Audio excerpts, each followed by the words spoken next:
आज मोबाइल हर व्यक्ति की जरूरत बन गया है। इसके बिना आज के डिजिटल युग में रह पाना अब संभव नहीं है। मोबाइल के बिना सरकारी योजनाओं का लाभ उठाना काफी मुश्किल है। छात्र हो या मजदूर, रेहड़ी वाला हो या ठेले वाला, दुकानदार हो या कोई आम आदमी, हर किसी को मोबाइल चाहिए। ऐसे में जियो, एयरटेल या वोडाफोन जैसी निजी कंपनियों ने गत 3 जुलाई से मोबाइल रिचार्ज प्लान की कीमतों में करीब 10 से 25% तक की बढ़ोतरी कर दी, जिसके चलते लोगों को एक बार फिर सरकारी कंपनी बीएसएनएल यानी भारत संचार निगम लिमिटेड की याद सताने लगी है।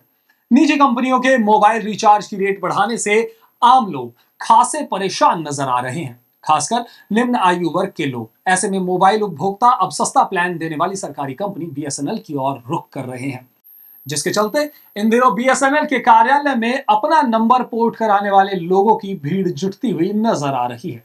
साथ ही ये भी बताया जा रहा है कि इनमें निम्न और मध्यम वर्ग के लोगों की संख्या ज्यादा अधिक है। देखिए ये खास रिपोर्ट। बीएसएनएल के अधिकारियों की माने तो जुलाई माह में बीएसएनएल में अपना नंबर पोर्ट कराने और नए सिम लेने वालों की संख्या कई गुना बढ़ी है। साथ ही ये भी बताया जा रहा है कि बीएसएनएल अन्य कंपनियों के मुकाबले ग्राहकों को काफी बेहतर प्लान दे रही है।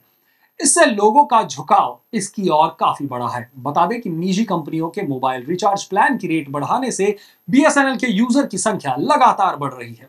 उदाहरण के तौर पर हम आपको समझाते हैं कि जैसे 1 साल पहले विभिन्न कंपनियों के रिचार्ज प्लान, जिनमें अनलिमिटेड कॉलिंग सुविधा के साथ डेली 2 GB डेटा और 100 SMS मुफ्त मिलते थे, इस प्लान को जहां बीएसएनएल 2399 रुपए में दे रहा है, तो वहीं वोडाफोन आइडिया इसे 3499 में अपने उपभोक्ताओं को उपलब्ध करा रही है। बताया जा रहा है कि निजी कंपनियों के टैरिफ प्लान की रेट बढ़ने से भारी संख्या में लोग बीएसएनएल में शिफ्ट हो रहे हैं, तो कई असमंजस में भी हैं।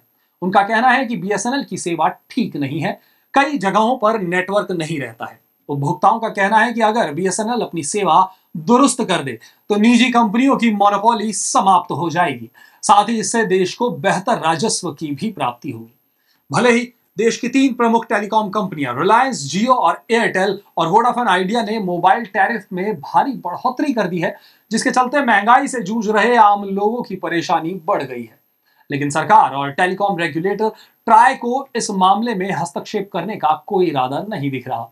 ऐसे में अधिकारियों का मानना है कि हालिया बढ़ोतरी के बावजूद भारत में मोबाइल टैरिफ अब भी दुनिया में सबसे सस्ता है। हालांकि अधिकारी चाहते हैं कि टेलीकॉम कंपनियां अपनी सेवाओं की क्वालिटी पर अधिक ध्यान दें। टेलीकॉम कंपनियां टैरिफ फिक्स करने के लिए स्वतंत्र है, लेकिन उन्हें उपभोक्ताओं को अच्छी गुणवत्ता वाली सेवा उपलब्ध करानी होगी। कॉल ड्रॉप की बढ़ती घटनाओं के कारण सेवा की गुणवत्ता में सुधार ट्राई की सर्वोच्च प्राथमिकता रही है। वहीं विश्लेषकों का यह मानना है कि इससे शहरी भारत में टेलीकॉम सर्विसेज पर खर्च वित्त वर्ष 2025 में घरेलू व्यय का 2.8% जो है वो हो जाएगा, जो वित्त वर्ष 2024 में 2.7% था। ग्रामीण परिवारों के लिए ये 4.5% से बढ़कर 4.7% हो जाएगा। अधिकारियों और एनालिस्ट का तो ये भी कहना है कि ये बढ़ोतरी बहुत ज्यादा नहीं है। बताया जा रहा है कि टेलीकॉम कंपनियों ने प्रति यूजर औसत राजस्व बढ़ाने के लिए टैरिफ में बढ़ोतरी की है। उन्होंने महंगे 5G स्पेक्ट्रम खरीदने के लिए बहुत ज्यादा पैसे चुकाए हैं, लेकिन अभी तक बहुत कम मोनेटाइजेशन हुआ है। एक विश्लेषक से पता चलता है कि टैरिफ में 13% वृद्धि मध्यम है और घरेलू खर्च पर इसका ज्यादा असर होने की संभावना नहीं है।